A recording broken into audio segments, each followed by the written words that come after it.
podcast. Assalamualaikum warahmatullahi wabarakatuh. Waalaikumsalam warahmatullahi wabarakatuh.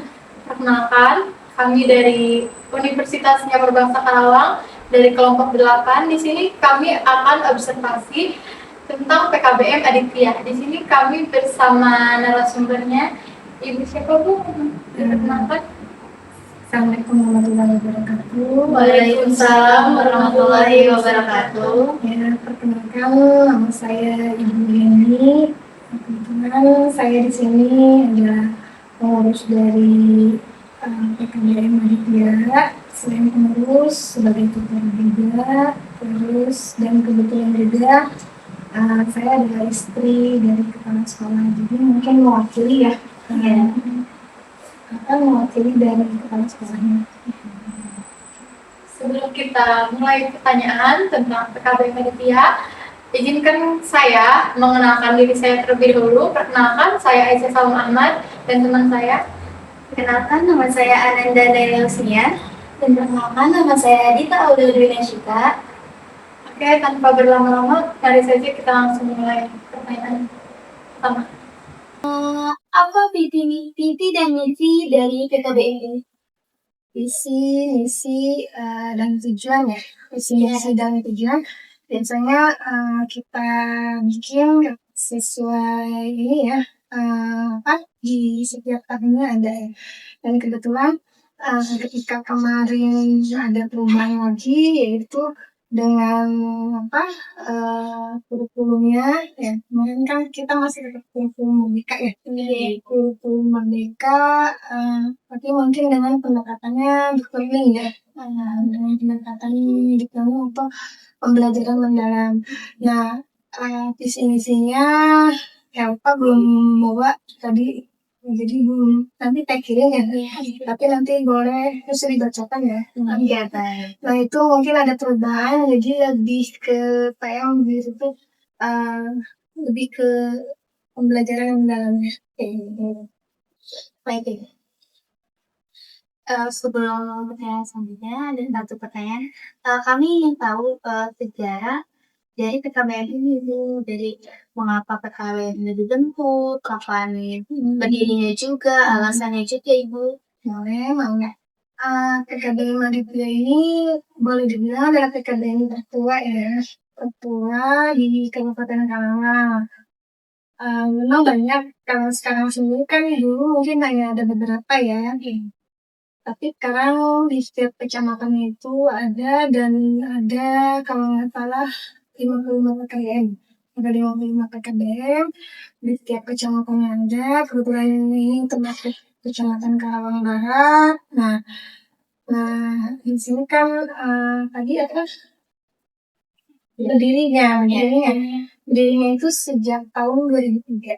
Sejak tahun 2003, alhamdulillah kita masih tetap eksis, tetap berdiri ya, walaupun memang boleh dibilang sulit ataupun tidak dibilang, karena letak kita di kota yang diapit oleh formal ya, kanan kiri, kanan kiri sudah ada formal, SD, SMP, gitu ya, SMA. Nah, dan karakteristik di sini sendiri mungkin berbeda dengan PKBM yang lain ya. Mungkin yang kita memang lebih di kota, ketika ada PKBM yang di desa atau di pedesaan itu mempunyai karakteristik yang berbeda gitu kan. Nah, di sini kenapa didirikannya, karena melihat banyaknya bukan banyak, jadi ada beberapa anak yang putus sekolah di lingkungan sekitar gitu. Nah itu kita upayakan, kita kerjasama dengan masyarakat sekitar, masyarakat sekitar di sini dengan RT, RW, desa binaan, pindahan, gitu. Salah satunya. Terus kita lagi, ya. Boleh dilanjut aja. Ibu, untuk pendanaan pembangunan ini akan memang dari masyarakat saja, apa dari lembaga pendidikan atau pemerintah, Ibu? Untuk pendanaan ini ya, itu pembiayaan ya. di sini kan ada dari pemerintah, memang ada yang dari yayasan sendiri kayak gitu kan. Contohnya yang dari pemerintah ya dari Kemendikbud ya, kita mendapatkan bantuan operasional dan pendidikan yang digunakan oleh DSP. Nah, DSP ini untuk usia sekolah mulai dari usia 7 sampai dengan 21 tahun. Usia 7 sampai 21 tahun, nah ketika yang mendaftar usia sekitar itu mendapatkan dana DSP. Terkecuali memang bukan usia sekolah yang bekerja, nah itu tidak. Jadi mungkin ada dana dari itu DSP, ada juga yang reguler, yang non reguler gitu. Tapi dari anak-anaknya tetap berbayar juga. Kalau dari DSP enggak, yang usia sekolah enggak. Hanya untuk pelatihan saja yang apa di PKBM ini ada pelatihan selain untuk non formal itu, selain pendidikan. Untuk vokasinya kita ada, Vokasinya ada. namanya kan vokasi ya, vokasinya ada, kita ada beberapa vokasi, life skill, yang otomotif, variasi pengantin, terus komputer juga itu yang akan kita juga kan mendapatkan dana bantuan Karawang Cerdas APBD dari itu ya dari daerah, yaitu dari bupati gitu, dan bupati kan bentuknya Karawang Cerdas. Kalau mungkin di universitas Karawang Cerdasnya berupa beasiswa ya, mahasiswa gitu. Tapi kalau untuk teman-teman itu sendiri bentuknya itu pemberian keterampilan. Jadi kita diberikan itu bantuan keterampilan. Jadi anak-anak selain nanti mendapatkan gitar, mendapatkan sertifikat juga berarti. Itu dari izin bertanya Ibu, bagaimana sih motivasi para peserta didik di PKBM ini? Apakah ada masalah terkait kehadiran, kedisiplinan? Kalau motivasi boleh dibilang karena kita di kota ya, jadi mereka sendiri antara untuk belajar bukan keinginan, jadi mereka kebutuhannya itu hanya untuk mendapatkan lembar ijazah gitu. Sedangkan dari keinginan itu tidak ada, terutama yang bukan usia sekolah ya, yang berarti yang bekerja. Jadi mereka untuk dari tingkat kehadiran itu minim. Itulah kendalanya kayak gitu. Itu kendala yang mungkin dari tahun ke tahun gitu kan. Jadi mereka itu terutama yang bekerja seolah saya hanya ingin mendapatkan ijazah saja gitu. Jadi pada saat nanti aja hadirnya itu pada saat ujian gitu. Kalau dari motivasi kurang. Saya ingin lanjut bertanya ya Ibu, apakah fasilitas belajar di PKBM ini sudah memadai untuk memenuhi kegiatan belajarnya? Alhamdulillah sudah ya. Kebetulan kita difasilitasi ada beberapa bantuan juga gitu ya. Kemarin di tahun 2021 atau 2022 ya, kita ada menerima bantuan TK Chromebook ya. Jadi Chromebook itu bisa digunakan untuk AMBK juga gitu kan, pembelajaran anak-anak juga gitu kan saat daring. Terus untuk gurunya itu ada yang fokus, ada laptop. Jadi kalau fasilitas alhamdulillah sudah memadai ya Bu. Alhamdulillah. Selanjutnya Ibu, bagaimana kendala PKBM dalam menjalin kerjasama dengan pemerintah atau pihak luar? Untuk saat ini dengan pemerintah yaitu Dinas Pendidikan Bang ya. Kita jalan kerjasamanya dengan Dinas Pendidikan. Alhamdulillah tidak ada kendala berjalan dengan lancar. Dinas sendiri beserta para pendidiknya sangat support, sangat membantu di setiap kegiatan pelaksanaan PKBM. Karena ada beberapa penilik yang memang penilik binaan ya untuk di setiap masing-masing komisariat PKBM gitu, yang membina, memonitoring, mengevaluasi setiap kegiatan-kegiatan yang dilaksanakan PKBM. Baik, itu selanjutnya pertanyaan selanjutnya, untuk evaluasi pembelajaran atau tahunan itu bagaimana Ibu di PKBM ini? Untuk evaluasinya ya, Iya. karena memang kita sendiri kemarin semenjak berakhirnya COVID itu sudah disalahkan dengan formal ya. Untuk evaluasi pembelajaran kita sama ada UTS, ada UAS, kayak gitu, ada pembagian rapor, asesmennya ya itu ya, asesmen formatif ya gitu. Terus ada asesmen sumatif, ada Selanjutnya, bagaimana PKBM mengatasi perbedaan latar belakang usia dan kemampuan belajar peserta? Apakah itu menjadi hambatan, Bu? Alhamdulillah tidak ya, tidak menjadi hambatan. Untuk perbedaan usia sama-sama ya gitu kan. Kita memang ada kelas reguler kayak gitu kan, sama mungkin kelas karyawan ya kayak gitu. Tapi ketika dibaurkan gitu kan, sama-sama disatukan, tidak ada perbedaan. Dan akhirnya memang bisa mengikuti gitu kan. Untuk selanjutnya Ibu, pertanyaannya, kami boleh tahu nggak untuk siswa di PKBM ini ada berapa? Dari tiap kelas, dan untuk pelatihan nih Ibu. Pelatihan, maksudnya bagian vokasi. Oh, untuk siswa di sini banyak ya. Siswa di sini banyak. Kalau di data Dapodik itu sekitar 300. Nah, itu ada rombel ya kan, karena itu dari paket A ada 6 kelas.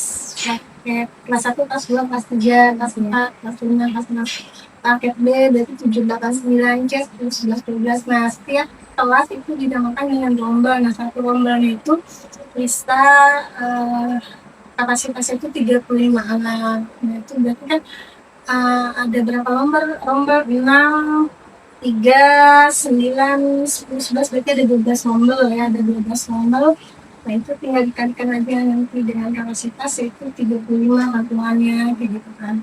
Itu. Nah, kalau untuk vokasi sendiri itu tidak dibatasi ya, karena memang mungkin yang mengikuti yaitu yang reguler ya, yang usia sekolah. Karena kan bukan yang bukan usia sekolah kayak karyawan juga mungkin gitu kan. Jadi sekitar vokasi sendiri pesertanya misalnya bisa diikuti untuk kelas komputer 20, untuk kelas otomotif bisa 20, kita karya semangat bisa 20. Tapi saya penasaran untuk tutor-tutor di sini, apa sudah mencukupi kalian apa masih kurang tutor di sini? Kalau tutor sih alhamdulillah sudah tercukupi ya, karena untuk satu tutor itu bisa memegang beberapa mata, misalnya contohnya mata PKN itu ada di paket A, paket B, paket C gitu kan. Terus mata agama juga sama gitu. Untuk tutor itu ada yang dari masyarakat juga nih Ibu? Selain dari mahasiswa, dari pendidikan ini guru-guru formal. Kalau untuk tutor ya, tutor sendiri kan diharuskan sekarang itu kan misalnya SPB ya, jadi kita mengikuti yang memang sudah di SOP kan, gitu kan, yang aturannya itu ya kita rekrut yang memang benar-benar ini sesuai ininya sih gitu kan, jenjangnya kayak gitu. Kalau dari masyarakat itu sendiri nggak ada ya. Untuk selanjutnya, em, untuk pendaftaran di tiap kelas itu dibuka hanya cuma di bulan Agustus saja, apa bisa kapan aja Ibu? Karena kita sudah disamakan dengan formal, jadi kita mengikuti itu apa jadwal formal gitu. PPDB ya sesuai formal ya di bulan Juli.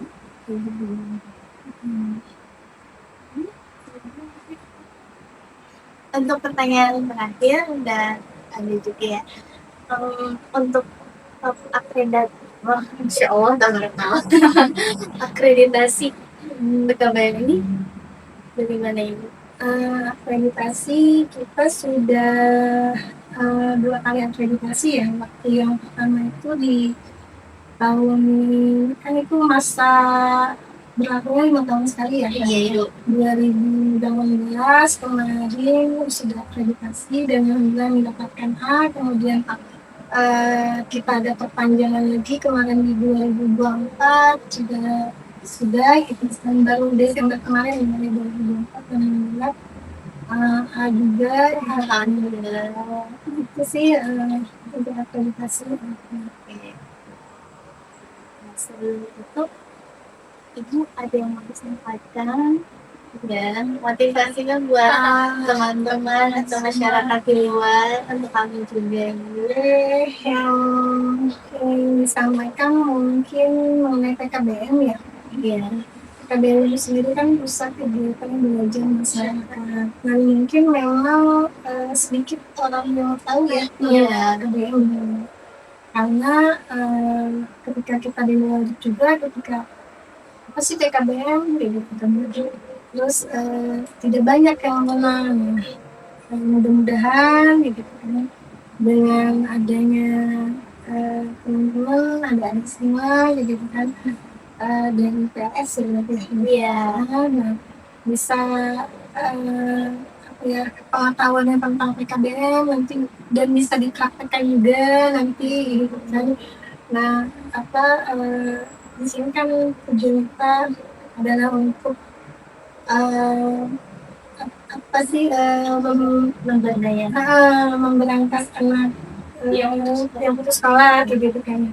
Mudah-mudahan dengan adanya PKBM anak putus sekolah bisa teratasi gitu kan, dan mudah-mudahan dengan bantuan teman-teman semua gitu kan ya, jika nanti mungkin sudah menjadi guru, nah mungkin bisa lebih disalurkan. Itu aja sih. Terima kasih Ibu saran dan motivasinya juga dari kita. Sebelum ini kita izin kepada Ibu untuk melakukan tur Ibu. Tur kelas boleh Ibu. Enggak mau di foto maksudnya di video, mau di video. Video Ibu. Bisa mungkin seadanya dalam bahasa Iya, gitu. Dan Ibu, aku juga penasaran tentang piala-piala di bawah, apakah itu dari siswa di sini? Iya, itu dari siswa, tapi mungkin itu udah tahun lama ya. Kita melihat di udah lama sekali begitu.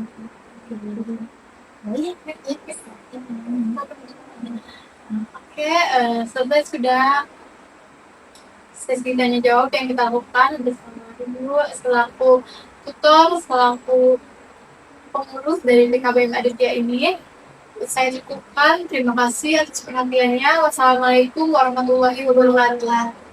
Assalamualaikum Ibu. Kita boleh masuk? Izin masuk ya Bu.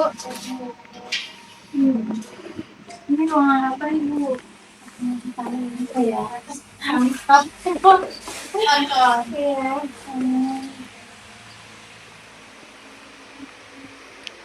Ruangannya keadanya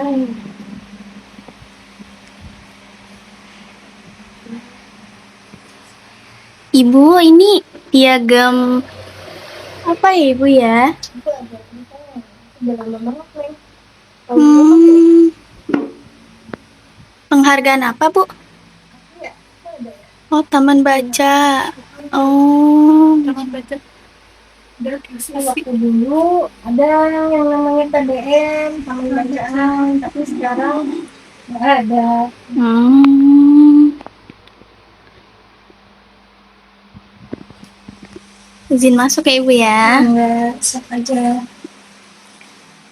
Ini untuk piala juga sudah lama ya, Bu ya? Udah lama. Oh, baiklah. Ini ada penghargaan film. Iya, itu dulu lomba dari anak-anak. Hmm.